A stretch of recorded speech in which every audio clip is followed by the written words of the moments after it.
Howdy there folks, it's Connie here again from Marky Industries. Hope you're all having a fantastic day. We're back with some more stories from Reddit. So as always, if you enjoy these videos, be sure to hit like and subscribe and all that stuff, and let's get straight into it.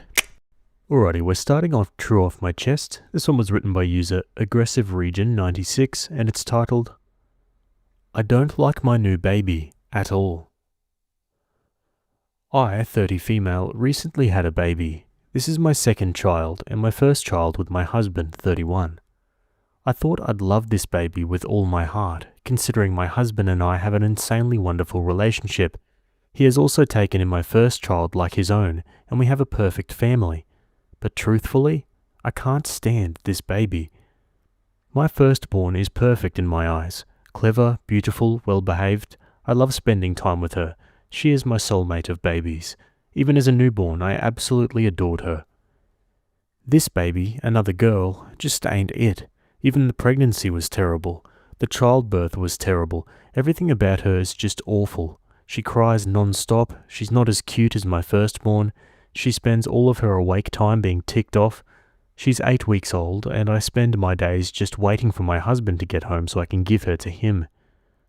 I haven't told him about this either, because this is his only baby. I'm sure in his eyes, she's a perfect little angel.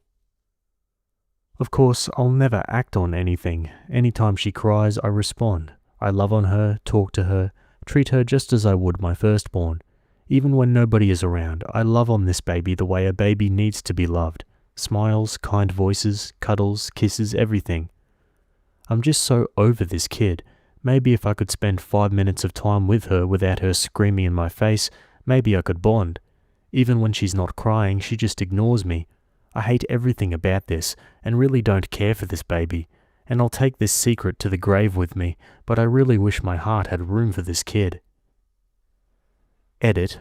I wasn't expecting this to blow up. I'll post an update in a few months, hopefully a positive one. A few notes though. Before jumping to a poor baby, terrible mother BS, please do research. This is not uncommon for a mum to not bond. I'm just the ballsy one to say it on Reddit on a throwaway account. She is not abused. She is the light of my husband's life. She is always in our arms. Her big sister is obsessed and absolutely adores her baby sister. If anything, I spent all my waking hours trying to bond with her, so this little one gets extra cuddles and attention. I don't hate the baby, I just don't like her. I don't wish anything bad on her. For those asking, no, we have absolutely no support. No friends, no family, as this is a new city for us. I haven't even slept in my own bed since her birth, as my husband works 60 hours a week, and he can't function with baby waking him up. I haven't had a 4-hour-long sleep since her birth. I haven't been able to cook a meal in 8 weeks. I'm lucky if I get a 10-minute shower. Yes, I'm in therapy and been working with a doctor for PPD. Yes, baby is seeing a doctor for possible reflux issues and milk allergy, and we're currently trying a specialized formula. Yeah, that's sad. I mean, I would say OP needs professional help, but it sounds like she knows that and is already doing it. Let's go to the comments. You need to see a therapist before you take this petty hatred you have for this innocent baby out on her. She's not as cute is a very weird thing to say and list as a reason as to why you don't like your baby as much. Blame yourself and your husband for that if anything, if we're being real. She cries non-stop. Well, I don't know if you know this, but she can't use actual words and communicate with, and who knows, she could have underlying issues, but she obviously can't communicate that. Crying is all she has. Doesn't pay attention. Well, she was just frickin' born. What do you mean? Her attention span hasn't even developed yet. OP replies, I would never take anything out on her. I am capable of separating my thoughts and annoyances from her. Nothing is her fault. She is perfection just as she is, which is why I treat her with absolute kindness and affection. I actually have a therapist, though nothing is working yet. I also have a degree in psychology and childhood education, and I'm very well versed in development. She is allowed to cry as much as she wants. She is allowed to be as needy as she wants. She is allowed to be whoever she's born to be. I will respond to her and make sure she's healthy and happy, as that is my job. She gets everything my firstborn did and all the love a baby needs. She is a precious little human being, and even with my disconnection from her emotionally, I realize that. This post was merely to get off my chest some thoughts as a healthy way of coping, like a diary. I know what this turns into if left untreated. My mother felt this way about me when I was a baby because it was a high-risk pregnancy and I had sleep apnea. All this stuff Opie is talking about, I felt it from a young age. How repulsed she was of me, and how relieved she was to pass me off to my father. I always knew that she didn't like me, starting around 4 years old. When I was in high school, she even told me that she'd wish she'd never had me. People had different attitudes around mental health back then, so I don't consider it anyone's fault. Even with help, maybe this is just something that just happens. But either way, I've never had a mother's love, and I don't talk to my mum anymore. Opie replies, "That's sad. I'm hoping therapy and time will help this. It's not a lack of trying, that's for sure, but some other comments are giving me hope. I'm definitely going to keep trying to develop that bond and connection. I'd hate for her to grow up feeling that way. I'm sure it will click in place eventually." You may need medication. Talk to your doctor and be frank. My sister-in-law felt this way about niece number 1 after a hard pregnancy and birth, and it was 100% PPD and has rippled through their relationship for the past 10 years. She replies, 10 years? My God, we're already trying medication and therapy. I refuse to let this linger like that. That's horrible. One downvoted commenter says, quote, "Even when she's not crying, she just ignores me." Seriously? Is this some kind of joke? I wonder why you had a baby you don't love when there are a lot of women who are sterile. Poor baby, being blamed for behaving like a baby when she's actually a newborn. Opie replies, "This is why mums struggle to reach out during periods of PPD. You are why people can't be honest about their mental health issues and instead feel judged. Believe it or not, this baby came into the world and I was fully expecting to feel that initial wave of love. That didn't happen and I'm fixing it. Because I have the knowledge, resources, and thick enough skin to deal with people like you. But there will be some 18-year-old mum who doesn't realize feelings like mine are normal and mean PPD or mental issues. They will feel so much guilt for not loving their baby, and I hope they don't run into people like you." Other folks are already offering really great advice around seeking medical support, and it sounds like you're already on that, so I just wanted to offer a narrative reframing. You have 2 children. One who clicks naturally with you and aligns with you. You vibe easily, and that's beautiful. But your second daughter might be the one to help you see things in new ways, offer a different approach, challenge you, bring fresh and outside perspectives. Of course, that will be clearer as she starts to get older, and it's totally fair that right now feels deeply challenging. I wish you luck and deep resources of patience while you move through this phase. She replies, "Oh, I'm going to save this comment. That's such a wonderful way to think about it. Actually made me tear up a little. Thank you." On the husband. I really should have specified. My husband does an incredible job. He's taken off days when I'm really struggling. I had a breakdown and he was home in 10 minutes. He would skip out on sleep if I let him. He is the partner any mum would dream of having. He's giving me a break from the baby as I'm typing this. He skipped out on part of his shift tonight because after reading these comments, I told him I needed to talk to him. He usually does leave meals for me in the fridge. Part of my struggling is I'm not feeling hungry often.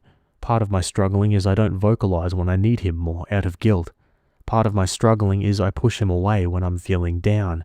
Those are things I'm working on in therapy, and I know at any point I could ask for help and he'd do anything. It's a me problem, and a me problem from my previous relationships. I'm working on it and I've made a lot of progress. I made even more tonight by confiding in him about my feelings. But you're right about everything you said. I do need to rely on him more, and it will get easier with the smiles and interactions. Thank you, internet stranger. Okay, on to an update 1 month later. About a month ago, I made a post about how much I didn't like my newborn. She was 8 weeks old. Well, a few days later, I took her back to the doctor. He put her on dairy-free formula, Alimentum, which smells like potato stroganoff. Ew. The changes started overnight, and the very next day, I woke up and looked in her bassinet to see an awake baby giving me the biggest, cheesiest smile in the world. Since then, her personality has shown through drastically. It's honestly really fun to witness. My husband has also been an enormous help, reassuring, letting me sleep, helping every moment he can. He also went back down to a normal amount of hours at work to help me more. It's still rough. She still doesn't sleep fully through the night. I consider her being a little more of a firecracker to be a part of her personality. She might never be as easy as her sister, but I wouldn't change her if I could. Her sister and her are night and day, totally different, but I can honestly say I love it. I love having one angel and one fired up rebel. Having this little semen demon smiling at me really changed so much in my head. Even in the worst moments, I know she loves me and I just melt over her. She's got the most beautiful smile in the world, along with all her hilarious angry faces. To anyone else going through what I did, give yourself some grace. This phase will pass. Her turning a page development-wise, plus SSRIs for PPD, have absolutely changed our relationship. I can very honestly say I no longer have a favourite child.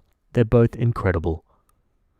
Edit, all hateful messages will be responded to with cat gifs and nothing else. Thanks for your time, keep it moving. One comment says, Potato Stroganoff is being generous to the smell of Alimentum. It's the smell of nightmares. I'm so happy your baby is doing well on it. It was a game changer for us too. OP says, it's so bad. If I hold her too long, she sweats on me and I smell of mouldy cheese the rest of the day. I hope it doesn't keep you from holding her as much as she needs. I remember your first post. I'm so glad you have a positive update. She says, on the contrary, the bigger she gets, the more of a Velcro baby she is. She's always in my arms, and I always smell like cheese. I'm glad you all are getting the much needed help. However, keep in mind that babies not sleeping through the night at 8 weeks, 12 weeks, even a year or longer is developmentally appropriate. I promise I'm not trying to add onto your stress, but comparing her to her sister, even starting this young and in a way you think she doesn't understand, will cause resentment. OP replies, oddly, I don't mind so much anymore. With hubby giving me naps, I'm not as hopeless when I'm woken up in the night. Plus, she's very easy to soothe. Sometimes she just wants to see if I'm still here, I think. I'm okay if this persists for a long time.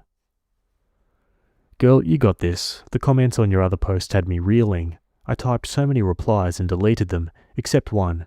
One commenter said that your first was going to be the golden child and the baby wouldn't be loved as much and all this crap.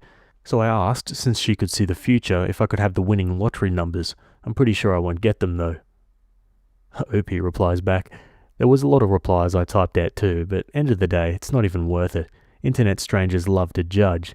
I gave into the put the baby up for adoption one.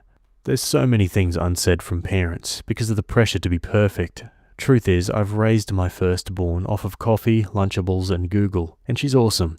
This second one has coffee, Lunchables, Google, and my previous experience. It'll be okay. Another comment says, my OB saw me for a PPD checkup after my second baby. She straight up asked me if I hated my baby because this happens sometimes. I didn't at all, but she told me if I did, I was not abnormal. This was and is classic PPD, and it's scary to me how those commenters jumped down her throat. Poor woman. It takes a while to find the right treatment. It doesn't get talked about out loud a lot because as a mum, you're supposed to instantly love your baby with all your might, but damn, this lady needed to be told to go back to your doctor ASAP and tell them everything and they can help. Not, you're a terrible mother and you'll inflict lasting psychic damage on your child. Sleep deprivation is a beast. The world is a terrible place if you're chronically sleep deprived, and then you have to take care of a helpless human on top of that. Most newborns look like a potato wrapped in a blanket. Their parents love them, but they are a bit weird looking. It takes them time to grow into their faces and bodies. Once the baby gets their days and nights sorted out around 6 to 8 weeks, you can at least get a few hours of sleep in between night feedings. Until that developmental milestone, the baby may just want to be awake and entertained all night. My aunt openly says she didn't love her first kid until he was about 5. Her husband loves babies and loved their babies immediately. She didn't until the kid, complete with personality and words and stupid kid thoughts, won her over. But she was always probably constitutionally better suited to a mechanically good mother and invest herself elsewhere. Obviously, this is years after, but she talks about it matter-of-factly. She didn't expect to love kids and was surprised. It was something done for my uncle and out of social expectation. She also says she'll let her second kid know if she ever starts loving him. My cousin graciously accepts this by saying he'll keep her out of a nursing home by using her as mulch. They love each other very much. Hey, whatever works, I suppose. But yeah, we love a good ending like that. And without a doubt, information about stuff like this should be normalized and talked about a lot more. What do you guys think? Let me know down below. Otherwise, that's the end of that story, and we'll move on to the next one. Alrighty, this next one's from Petty Revenge. It was written by user Twinkies and Wine, and it's titled, "Won't let me go home sick? I'll see you in 30 days when I pick up my cancer meds." Although I didn't have control over how this revenge played out, I still smile when I recount this story and thought it would fit here. In 2010, I worked at a corner drugstore as a department lead, back when those were relevant. I was 21, I did the bare minimum, and I hated working Sundays, which were my Fridays. I'll be the first to admit that I could have been a better employee, but I knew this wouldn't be my career, and I was just coasting until I graduated. Sunday, May the 2nd, rolls around, and I felt awful. I'd already not been feeling great. That Friday, I was a bit under the weather. When Saturday came around, I felt pretty okay, but then Sunday hit like a sack of bricks. About 2 hours into my shift, I asked my manager, Ryan, if I could go home.